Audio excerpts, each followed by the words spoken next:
ဒီနေ့ကတော့ Halloween မှာမလုပ်စားခြင်းတဲ့ foodie လေးတွေအတွက်လွယ်လွယ်ကူကူမြင်မြင်ဆန်ဆန်နဲ့လုပ်လို့ရတဲ့ Halloween မလုပ်နည်းလေးကိုမျှဝေပေးချင်ပါတယ်။ဒါဆိုရင်တော့ dry နဲ့တူတူလိုက်ကြည့်လိုက်တော့နော်။ပထမဆုံးကတော့ chocolate အရင်လုံးမှာဆိုတော့ကိုကာမုတ်လေးအနည်းငယ်ထည့်လိုက်ပါတယ်။ဒုတိယပါဝင်ပစ္စည်းကတော့အိမ်တိုင်းမှာအလွယ်တကူရှာလို့ရတဲ့ nose ပါ။မလုပ်တဲ့ခါမှာပါဝင်ပစ္စည်းတွေအရေးကြီးရဆိုတော့ dry ကတော့အိမ်မှာ quality ကောင်းတဲ့ fake nose လေးကိုပဲအမြဲရွေးချယ်ပြီးတော့သုံးဖြစ်ပါတယ်။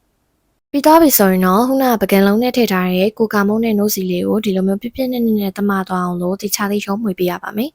။ဒီလိုမျိုးပြည့်နေတဲ့ chocolate အနှစ်လေးဖြစ်လာပြီဆိုရင်တော့ရပါပြီ။ Halloween ပုံစံမုတ်လေးလုံးမှာဆိုတော့ပေါင်မုတ်ကိုအဝိုင်းပုံစံလေးယူလိုက်ပါမယ်။အဝိုင်းပုံစံလေးရသွားပြီဆိုရင်တော့မျက်နှာပြင်ပေါ်မှာမျက်လုံးနေရာလေးနှစ်နေရာဖောက်ပေးလိုက်ပါမယ်။ပြီးတော့ရင်တော့နှာခေါင်းလေးပါထပ်ဖောက်ပေးလိုက်ပါတယ်။နောက်ဆုံးကတော့ပါးစပ်နေရာလေးကိုဒီလိုမျိုးဖောက်ပေးလိုက်ရင်တော့ရပါပြီ။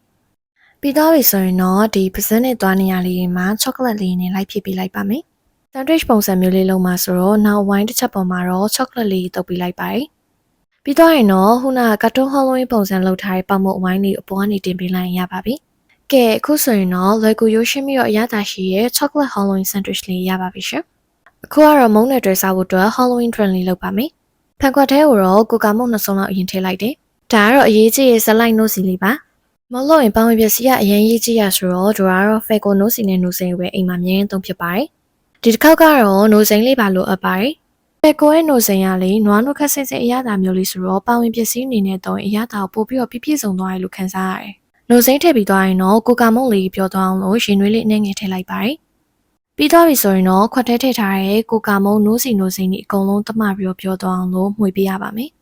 တစ်ခါတလေကျရင်ကိုကာမုတ်လေးရဲ့အောက်မှာမပြောဘဲနဲ့ကတ်နေတတ်တာမို့လို့တေချာလေးမှွေပေးဖို့တော့လိုမယ်နော်။တေချာလေးတမသွားအောက်တစ်ထပ်ကိုဖြောပေးပြီးသွားပြီဆိုရင်တော့နွားနို့လေးထည့်ပေးလိုက်ပါမယ်။ဒီ step ကတော့ကလေးလေးဆိုရင်ကြိုက်ကြမင်းထင်တယ်။ Halloween style လေးလုံးမှာဆိုတော့ဒီလိုမျိုး plastic ခွက်ထဲမှာ whipping cream လေးအရင်တုပ်ပေးလိုက်ပါမယ်။ပတ်လည်မှာ whipping cream လေးတစ်စုံစီလိုက်တုပ်ပေးပြီးသွားပြီဆိုရင်တော့ soft ပင်လေးတစ်ချောင်းယူပြီးတော့အဲ့ပေါ်မှာ Halloween face လေးလိုက်ဆွဲပေးလို့ရပါပြီ။ပတ်လေးကိုကြည့်ပြီးတော့ငငယ်တော့ကြည့်ရဲ့ Casper ကတုံးကားလေးရောင်3ရသွားတယ်။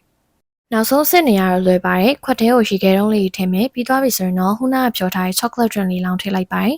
အပေါ်မှာအလှဆင်မိုးကတော့ whipping cream လေးတွေကိုအရင်ဆုံးများများလေးတင်ပေးလိုက်ပါတယ်whipping cream အပေါ်မှာတော့ချက်ထားတဲ့ chocolate လေးပါအနည်းငယ်ဖြူပေးလိုက်ပါတယ်ဘရလိုမဟုတ်ဘဲနဲ့ကိုကာမုတ်လေးပဲပြင်ဖြူလေးရရင်နော်အခုတလော time မှာ chocolate ချက်တွေအပုံလိုက် drink ပေါ်မှာတင်ပေးနေအရင်ခစ်စားနေရဆိုတော့ချက်ထားတဲ့ chocolate လေးနည်းနည်းဖြူလိုက်ပါတယ်နောက်ဆုံး step ကတော့ကိုကြိုက်နေတတ်တဲ့ candy chocolate တုံးလေးတင်ပြီးတော့ decorate လုပ်လို့ရပါတယ်ကဲဒါဆိုရင်တော့ dry fake နဲ့လောက်ထားတဲ့ Halloween special drink နဲ့မဟုတ်လေးရပါပြီရှင်အပေါ်မှာ whipping cream လေးနဲ့ဆိုတော့အနက်လေးကမှုန်းနေရပဲတောက်ကြည့်လိုက်တော့လေ chocolate drink လေးကချွတ်ချွတ်အေးလေးနဲ့တော်တော်လေးကောင်းတယ်ကိုယ့်ဘာကိုလောက်တာဆိုတော့အမှန်တိုင်းပြောရင်အလောက်ထိကောင်းမယ်တော့မထင်တာအောင်ဒါလေးကတော့ dry ခုနကလောက်ထားတဲ့ Halloween chocolate sandwich လေးပါအိမ်မှာလွယ်လွယ်ကူကူလုပ်လို့ရတာဆိုတော့ Halloween party ရဖြစ်ဖြစ်တကယ်ချင်းနေနဲ့မလို့စားခြင်းတဲ့သူတွေအတွက်လည်းဒီ Halloween special drink နဲ့မဟုတ်လေးကတော့ကွက်တီပဲနော်တလုံးစားလိုက်တိုင်း chocolate ပြည့်ပြည့်နဲ့အရသာကိုခံစားရတာဆိုတော့ draw လို့ chocolate fan ကြီးအကြိုက်ပဲတကယ်ကောင်းလားမကောင်းလားသိချင်တော့လိုက်လို့စားကြည့်ကြနော်အော်ပြီးတော့ fake နဲ့တူတူ Halloween မုတ်လေးလုပ်ပြီးတော့လက်ဆောင်ယူလိုက်အောင်နော်ဒီလမှာတော့ပုံမှန်မုတ်တွေစား fake နိုးစီနိုးစိမ်းနဲ့လုပ်ထားတဲ့ထူးထူးခြားခြား Halloween မုတ်လေးလုပ်ဖို့တူဆင်ခေါ်လိုက်ပြီနော်ကိုညံအကောင်းဆုံးနဲ့မိုင်ဆာလက်ရဖန်တီးနိုင်တဲ့သူတော့ City Mac ရဲ့ gift card 9000နဲ့ကတ်ကိုလက်ဆောင်ဖြစ်ပေးရသွားမှာပါchallenge လေးရတော့လွယ်ပါတယ်ကိုအချိုက် sauce spooky Halloween mode ကို fake ဝင် no စီ no စိန်သုံးပြီးတော့ပြုလုပ်ပေးပါပြီးတော့ပြီဆိုရင်တော့ကိုလက်ရလေးကိုတပ်ပုံရိုက်ပြီးတော့ fake ဝင် campaign post အောက်မှာတွန်းမှန်ပြီးတော့ရပါပြီတိစိတ်ကိုတော့ fake ဝင် Facebook page လေးမှာဖတ်လို့ရပါတယ်ဒါဆိုရင်တော့ dry ဒီနေ့ Halloween vlog လေးရနေနှုတ်ဆက်ခဲ့လိုက်ပါတယ်နောက် vlog မှာပြန်တွေ့ကြမယ်နော်တတား